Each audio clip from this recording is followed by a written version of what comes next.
Hi, thanks for joining us for another study of great chapters of the Bible.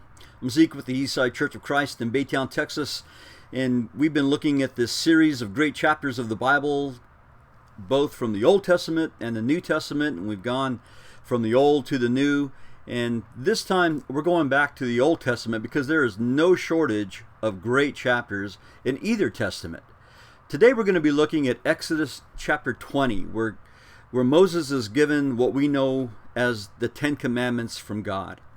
Now, when the Israelites came out of bondage in Egypt, of course they'd been there for several hundred years, when they emerged from that slavery, God knew that they would need something to bind them together as His unique, special people. Certainly, the fact that they worshiped one God, the one true God, was a distinctive factor for them, but God also gave them a law to govern them. This law that was delivered through Moses that we have here for us in Exodus 20, and then Moses again reaffirms it some nearly 40 years later in Deuteronomy chapter 5. This was something that was given to them so that it could regulate every aspect of their lives. It would govern their morality, their worship, their civil interaction. In fact, in Deuteronomy 4 and verses 7 and 8, we won't look at those, but you can jot that down. Deuteronomy 4 verses 7 and 8, Moses said it would be their distinctive, distinguishing characteristic. What other nation is there that has a law like this? Moses asked his people. Well, although the name, the Ten Commandments, or that phrase, isn't found specifically anywhere in the Hebrew Bible, the phrase comes from a combination of Hebrew words that literally mean the 10 words. And the fact that they are the 10 words or the 10 Commandments tells us something not only about their distinctiveness, but also certainly about their importance. Keep in mind that the Israelites had just left centuries of the influence of pagan idolatry in Egypt, and they were barely 3 months out into their journey from Egypt to the Promised Land, and they'd come to the foot of Sinai, where God is going to deliver through Moses the basis of the law that would govern them. Now, the entire law of Moses had, according to some count, some 613 laws. But these 10 would be the basis for everything that would serve as the foundation of their relationship to God and their interaction with one another. In fact, when you look at these 10 commandments, they're generally divided into two groups. You have those that deal with God, commandments 1 through 4, and those that deal with their interaction or their relationship with their fellow Israelite, in commandments 5 through 10. And we won't have time in this study today to look at all 10 commandments because there's just so much packed into each one. But we're going to take the ones today that deal with the Israelites' relationship with God. And so we'll take the first commandment as it's given to us beginning in Exodus chapter 20 and in verse 2. God said, "I am the Lord your God, who brought you out of the land of Egypt, out of the house of slavery. You shall have no other gods before me." Now, God was doing something. When He says, "I am the Lord your God," of course, He used His covenant name with Israel. I am Yahweh, your God. This is who I am, Yahweh. What I am is your God. And by declaring Himself as your God, as the God, God was essentially prohibiting several things. Among those things, as He established monotheism for them, was that there would be no atheism. There is a God, and I am He, God says. Though atheism was virtually non-existent in Moses' time, still, for some reason today, the idea that there is no God pervades not only our society, but many others as well. But that's not the way it was in Moses' time. Most people believed in Moses' time that there was a God, even if they had a false concept of who or what that God or gods were. God is establishing the fact that there is only one, and He is Him. Second, God is also prohibiting the practice of idolatry, which we'll see in the next commandment. Idolatry is the worship of anything or anyone else that belongs in God's rightful place of supremacy. And of course, He's going to address this in the next commandment, so we'll wait till we get there to talk about that more fully. God is also prohibiting polytheism, the idea that there are many gods in addition to Yahweh Himself. Now, that was a common belief in Moses' time. In fact, all through the Old Testament period, you see where people believed that there was a God of the Israelites named Yahweh, but that He was somehow specific to them and had no jurisdiction or authority over them because they had other gods. Sometimes a whole pantheism of gods. That's why it's called polytheism, many gods. Some of those ancients believed that different gods existed for different purposes, and they were to be worshipped differently for specific benefits. In other words, if you believed in a goddess of fertility, you would worship her in a certain way. If you believed in a god of fertility for the land, you would worship him in a certain way. The numerous gods of Egypt, in fact, were a target for God's judgment on that land. In Exodus 12 and in verse 12, it tells us that the plagues were brought as a judgment against all the gods of Egypt. What God is doing in this commandment is very forcefully establishing monotheism, the belief in, the practice of worship of a single God, and Yahweh declares Himself to be that God. And certainly for Israel, this would take some getting used to, as although they had a tradition of the one God handed down to them through the centuries. Remember, they had no written scriptures at this time. They still had the influence of the polytheism from Egypt that must have hung around their necks, and we'll see that certainly when we talk more about the second commandment. For us, it's important to realize that Jesus reiterated the fact that there is one God, and it's to Him that all of our duty, all of our allegiance, all of our loyalty belongs. When He was being tempted by Satan in the wilderness, He said to him, "Begone, Satan, for it is written, you shall worship the Lord your God, and Him only shall you serve." Later on, Jesus says that you should love the Lord your God with all your heart, with all your soul, with all your mind, and with all your strength. In other words, Jesus is establishing or reaffirming the fact that there is only one God, and it's to Him that we owe everything of ourselves, in and of ourselves, because He's the rightful recipient of all our praise, all our honor, all our worship, and all our obedience. Now, as we think about what Jesus is establishing for us here, it's that God deserves no place but first place. And when He's there, then we can order our lives in such a way that not only pleases Him, but benefits us. And in Mark 12 and verse 30, Jesus makes sure that we know that it's not going to happen without the right motivation.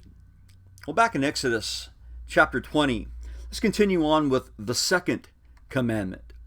In Exodus 20 verses 4 through 6, God continues, He said, "You shall not make for yourself an idol or any likeness of what is in heaven above or on the earth beneath or in the water under the earth.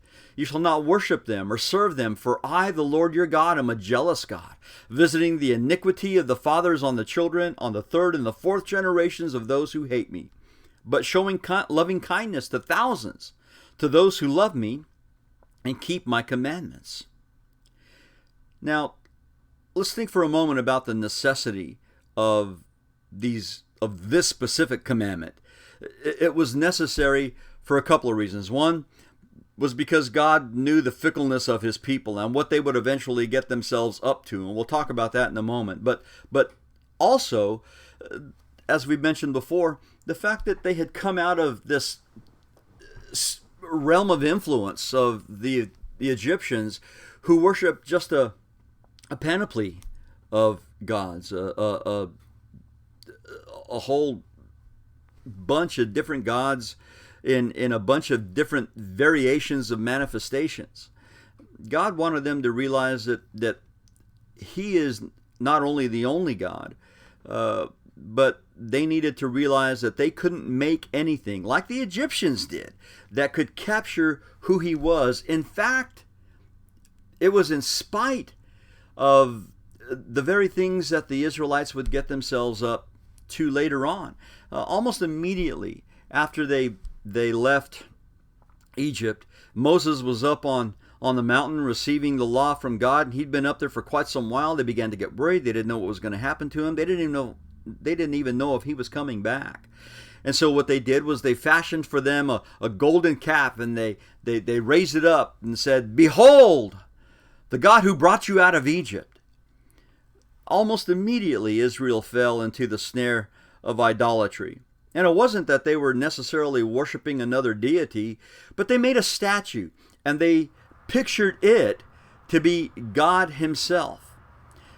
Later on in the book of Numbers, in Numbers chapter 21, verses 4 through 9, God had punished the people for complaining to Moses and instructed Moses to make a symbol for their forgiveness. It was a bronze serpent that he would set up on a pole, and whenever someone looked at that bronze serpent, if he looked in faith, believing in God that God would heal him, well, he would be healed. And what happened, though, was later on, when you look at 2 Kings chapter 18, it tells us that bronze serpent was still around several centuries later and had again become a snare to the Israelites. They had made it into a god. They were worshiping this symbol of forgiveness instead of the giver of forgiveness. In the book of Judges, when the Israelites get into the promised land, one of the things that the book of Judges tells us is that everyone did what was right in his own eyes. They were a people who, instead of being bound by God's law, picked and chose for themselves what it was that they would obey, if anything, from God's law. And while sometimes they had good intentions, they still got swept up in the snare of idolatry. And one of those is told to us in Judges 8 and verses 22 through 27, where it tells us about a golden ephod, this priestly garment that Gideon had made. What the people began to do was to worship this golden ephod instead of the one to whom it should have pointed to, the one whose wisdom was made known through the ephod. Tells us that it became a snare not only to Gideon and his household, but to all Israel. Now, even though maybe some of those examples of idolatry might have begun with well-meaningness by those Israelites who worshiped those things, what they really did was they tarnished God's character. They brought Him down instead of raising Him up.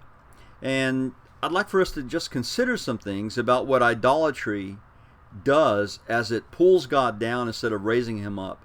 One of the things that it does is it keeps us from believing that God is alive while idols are not. We're going to turn to Psalm 115. Psalm 115. When we get to Psalm 115, we're just going to take a look. We're going to begin in verse 1, where the psalmist says, "Not to us, O Yahweh, not to us, but to your name give glory, because of your loving kindness, because of your truth." Now we'll skip down to verse 4. He says of those who don't believe in God, "Their idols are silver and gold, the work of man's hands. They have mouths, but they cannot speak. They have eyes, but they cannot see.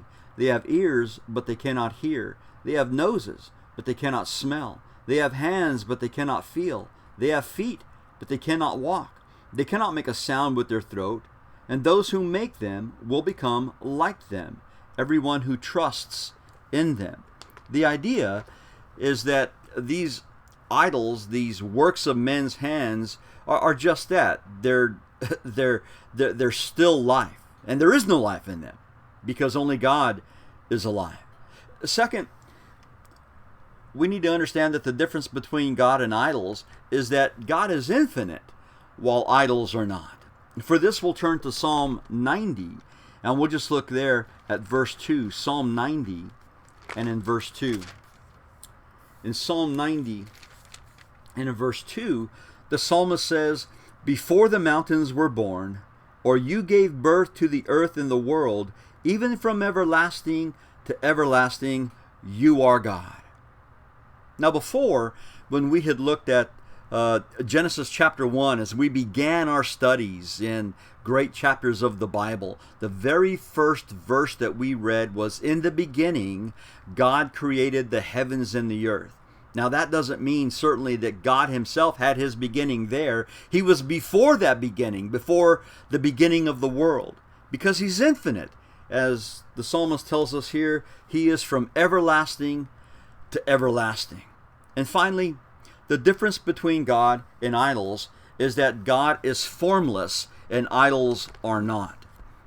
In John 4 and verse 24, Jesus stated simply, "God is spirit, and those who worship him must worship in spirit and in truth." But in saying that God is spirit, Jesus helps us to consider the very essence of God. He's a spirit. You can't make a spirit. You can't build the essence of what a spirit is. Certainly a golden calf or some other manufactured thing, no matter how much a work of art it might be, captures that. God is alive. He is infinite. He is formless. And so, undergirding the seriousness of this commandment, God gave Israel several reasons to obey him. Let's turn back to Exodus chapter 20. And let's take a look at some of these reasons. The first one, we're told in verse 5, is because he's a jealous God. That's exactly what he says. "You shall not worship them or serve them, for I, the Lord your God, am a jealous God." Now, God has this intense love for his people that is coupled with his desire to protect what is his. Now, it's not that God is somehow jealous as we picture jealousy, that he's somehow jealous of these other gods.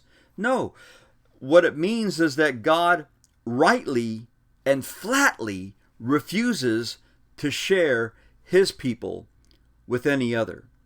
I think of it this way. My wife belongs to me. It's not that I own her, but we have a relationship that is exclusive to us. And that relationship I will not share with any other man.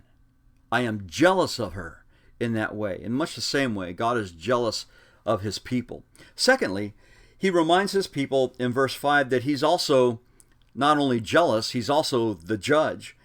He goes on to say that he visits the iniquity of the fathers on the children, on the third and the fourth generations of those who hate me. Now,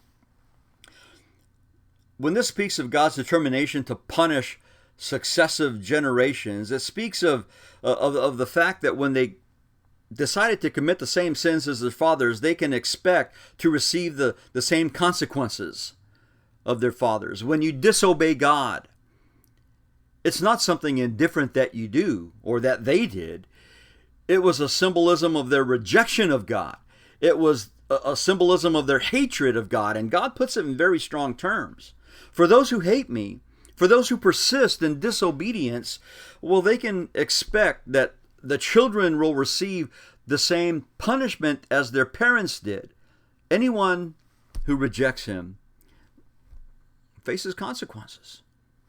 And finally, we see something where God completely contrasts everything, which gives us a fullness of his nature. He tells us that he's merciful in verse 6, but showing loving kindness to thousands, to those who love me and keep my commandments. And certainly God equates loving him with keeping his commandments. Yeah, God will punish those who oppose him, but his real desire is to show mercy, to show covenantal loyalty to those who are loyal to him. And that's really what he wants, to have his people remain loyal forever so that he can show them the rich blessings of his loyalty to them. Now, what does this mean for us today? We don't bow down to statues, but we can certainly allow other things to get in the way of our relationship with God. One of those ways is when sometimes our greed and selfish desires become for us a type of idol. In the New Testament book of Colossians, we're going to go to Colossians for a moment. Turn there with me, the book of Colossians, chapter 3. Colossians chapter 3. Paul in Colossians chapter 3 is reminding us of what happens when we become new creatures, when we put on the new self. In Colossians 3 and in verse 5, Paul said, "Consider the members of your earthly body as dead to immorality, impurity, passion, evil desire, and greed, which amounts to idolatry." In our efforts sometimes to acquire more and more for ourselves, and who doesn't do that in this capitalistic society that we live in? We live in a consumerist society, and that's good. We should work for what we get, and we should be able to enjoy the benefits of our hard work. But sometimes in that pursuit of stuff, we abandon God. Now, there are plenty of places, and we don't have time to go into them in the scope of this study, but Scripture certainly reminds us that we need to be content with what we have. We need to store up riches in heaven, not necessarily so much here. Sometimes the idol that we need to smash is the idol of ourself. In James chapter 4, if you'll go there with me, in James chapter 4, James talks about self-confidence here, and how that self-confidence is sometimes wrongly founded. In James chapter 4, in verse 13, James says, "Come now, you who say, 'Today or tomorrow we will go to such and such a city and spend a year there and engage in business and make a profit.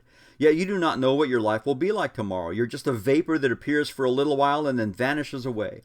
Instead, you ought to say, 'If the Lord wills, we will live and also do this or that.' But as it is, you boast in your arrogance, and all such boasting is sinful," or is evil. "Therefore, to one who knows the right thing to do and does not do it, to him it is sin." Now, we're warned against thinking too much of ourselves, in thinking that we have somehow the power to control our fate, to control our destiny, to control our future.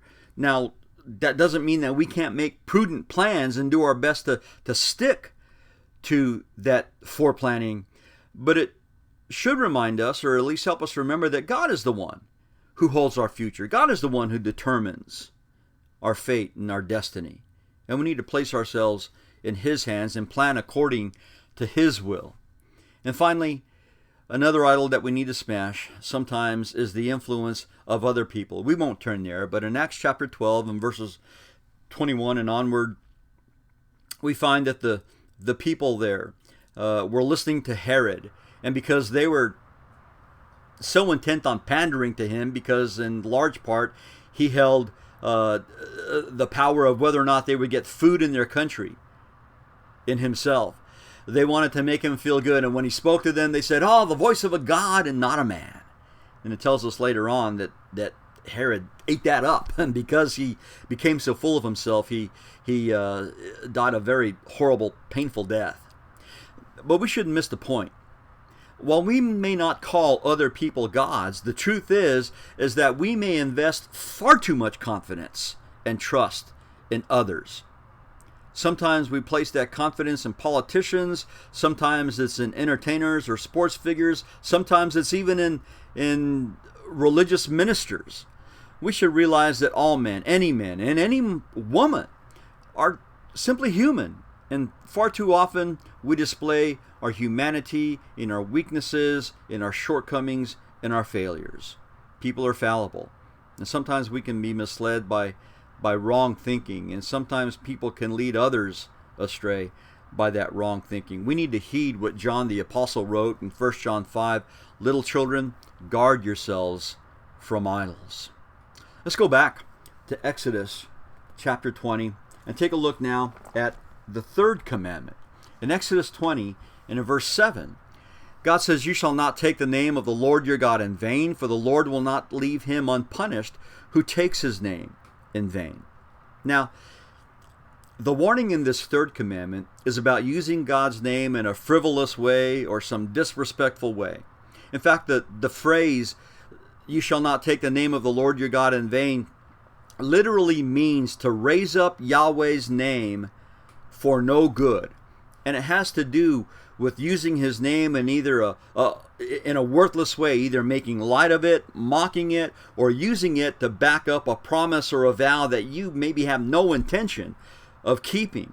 And God warned that there would be punishment for those who used his name in a worthless way. In fact, we have examples of that in the Old Testament. Leviticus chapter 24, for instance, in verses 10 through 16, we have the example of a man named Shelomith who blasphemed the name of God and paid a high price for it. He was stoned to death because of it. Well, why is God's name so important? What's in a name anyway? God's name is meant to evoke the attributes of his goodness towards man, of his inherent essence of all that is right. And there are descriptive names that have a lot to do with these various aspects of what's right in God. And we'll take a look at just a few of them. The very name Elohim has reference to one who is mighty. Now, Elohim is kind of we see it translated as the English word God in both the Old and the New Testaments. The word Elohim is kind of a generic word for God, and it was used not only for the God of Israel, but also used to designate those gods, little g, that paganists worship, and even was used perhaps in Psalm 82 to refer to human judges. In other words, it's somebody who has some power. In these other places, we see various descriptions of God and what those names mean. So the various ways, and there are so many more we could look at, but the various ways in which God is depicted helps us see that these designations make a point. God's name, or the names of God, they represent his distinctiveness, his good character, his supreme authority, his pure reputation, his unique identity, and his benevolent care for those who love him. I would suggest that if you want to look more into the attributes of what God's name represents, you would look at Exodus chapter 34, verses 6 through 7. Exodus 34, verses 6 through 7. And we should know that God is just as concerned today that his name be respected and reverenced. For instance, if we respect his name, then we today won't use it in an authorized way. We're not going to say that we're going to do something religiously in the name of God if God has not directed us to do that thing. He's the source of all that's true and good, and it's appropriate that we would want to use his name associated only with those things that he would approve. If we respect his name, then we won't use it lightly or abuse it. Using his name in a frivolous, light way, and I'll just give you the acronym for how it's used so frequently now. OMG, you know what that means. It's thrown around in a way that doesn't really mean anything other than disrespect for God. So we need to be careful any way that we bring up God's name, that it's reverent and that it's respectful.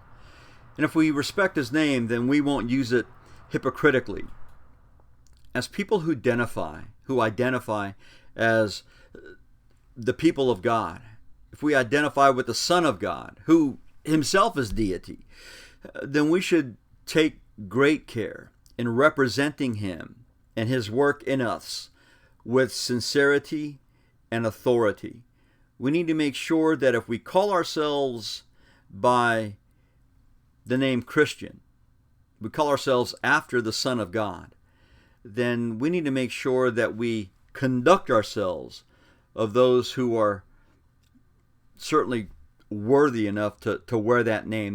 Now, don't misunderstand me. That doesn't mean that we earn somehow the right to wear that name. But if we're going to wear that name, we need to make sure that we represent it rightly.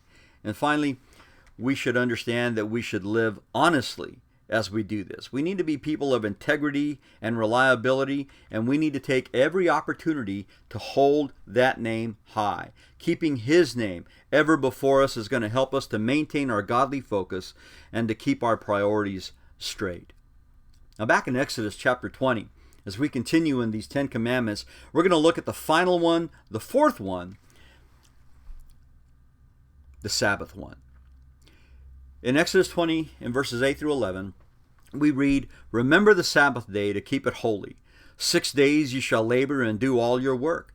But the seventh day is a Sabbath of the Lord your God, and in it you shall not do any work, you or your son or your daughter, your male or your female servant, or your cattle or your sojourner who stays with you. For in 6 days the Lord made the heavens and the earth, the sea and all that is in them, and rested on the seventh day. Therefore the Lord blessed the Sabbath day and made it holy."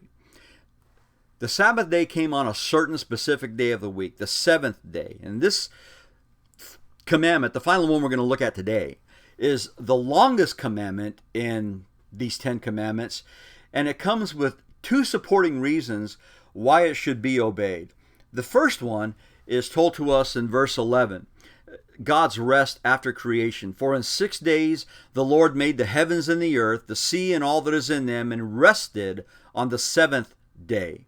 Therefore the Lord blessed the Sabbath day and made it holy." And there could hardly be a stronger model for the Israelite to keep the Sabbath day than God Himself. He blessed that seventh day. He rested from His creative work. Not that He was tired and needed a break, but to cease from it. He was done. In fact, the very word Sabbath means to cease, to stop, or to rest. And so, as I said before, God didn't rest because He was tired.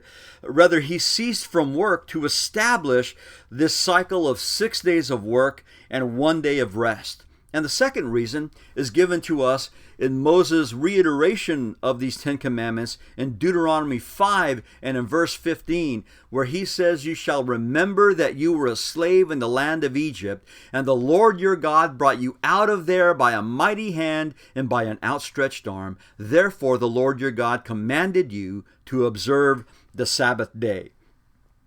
The commandment that the Israelites would observe on that day, to cease from their rest, was an opportunity for them to remember their redemption by God from Egyptian slavery, where they had no regular rest. They had no day off there. They were slaves and they worked every day. Now they had an opportunity to remember that they were uniquely God's people, that He had provided for them. And by keeping this commandment, it separated them from other nations, and it kept them from assimilating, or was meant to keep them from assimilating into other pagan cultures. It was meant to be a reminder to them that it was God who made them special, and they could remember this by observing their Sabbath rest.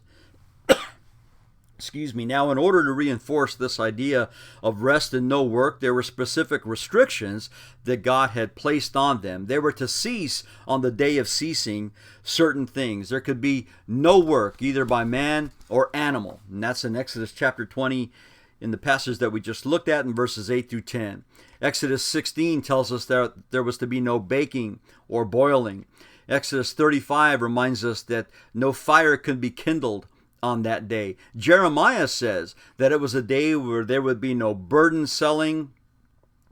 carrying, and Nehemiah says that it would be a day where there would be no buying or selling. It was a day to rest, and to show how serious God was about making sure the people knew the importance of this commandment, its principles. Violations were punishable by death, and we have an example of that in Exodus 31 and Numbers chapter 15. And in addition to the Sabbath ceasings, it would also be an opportunity to worship God. It was a day of worshipful gathering in which sacrifices could be offered. Now, there was work that the priest could do on that day without violating that Sabbath, because God had given them that work to do. In fact, God gave an entire sabbatical system, not just one day, as a testament to their relationship with Him. This sabbatical system included, of course, the weekly Sabbath, 1 day in 7 for his people to rest, but also an annual Sabbath, 1 year in 7, in which the land was allowed to lay fallow, where the land itself got rest. They wouldn't work the land. They would be able to eat in that year what they had gotten, because they would have an extra harvest on the year before that would carry them all the way to the following year. And finally, there was the high point maybe of the sabbatical system, the Jubilee. It was a Sabbath of Sabbath years, every 50th year, a 7 of 7s, after 7 sevens, I guess I should say, in which debts were canceled, slaves were set free, land was returned to their original owners, and all of this was the opportunity for them to realize that God had set them apart. Now, the Sabbath has been nailed to the cross. And we're going to talk about, when we get to the end of this in part 2, that every one of these commandments is reiterated for us in the New Testament, with the exception of this fourth one. But even this fourth one has timeless principles that help us even still. For instance, in the commandment, we can remember the principle of work, that God has given to us, the idea in 2 Thessalonians 3 verse 10 that if we don't work, we don't eat. God has given work to man not as a curse, but as a gift to enable him to provide for himself and his family. Originally, work was meant to be just that, an opportunity for us to involve ourselves in something productive and good. And along with that, work gives us a sense of accomplishment and well-being, as well as an enhancing of our character and our reputation. We have also the principle of rest. In Mark 6 and in verse 31, Jesus brought his disciples away for a while to rest because they were so busy.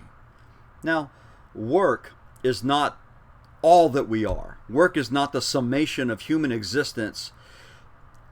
And we should follow God's example of ceasing from labors once in a while to be refreshed. And finally, we have the principle of worship. Sunday, we need to make clear, is not the Christian Sabbath, as some have deemed it. Sunday is the Lord's Day. But the idea of gathering every day, every first day, every Sunday, is not only something that we find in the New Testament scriptures, it's something that I think we can just agree is just necessary and meaningful and significant for God's people. That the practice of assembling for worship is an important way for God's people to continue to show that we are uniquely His. Now, we've seen so far in the first 4 commandments that they have a vertical focus. That is, they emphasize relationship and obligations towards God. When we get into the second half, or well, it's not even half, it's a little more than half, it's commandments 5 through 10. The 5th commandment serves as kind of a transition. It opens up a section with more of a horizontal focus, where it emphasizes on relationships of God's people with one another, even with their fellow man. And it gives us obligations towards one another. And we'll talk about that when we look into part 2 of great chapters of the Bible, Exodus 20. Well, thanks for being with us in part 1. We look forward to seeing you in part 2. God bless you.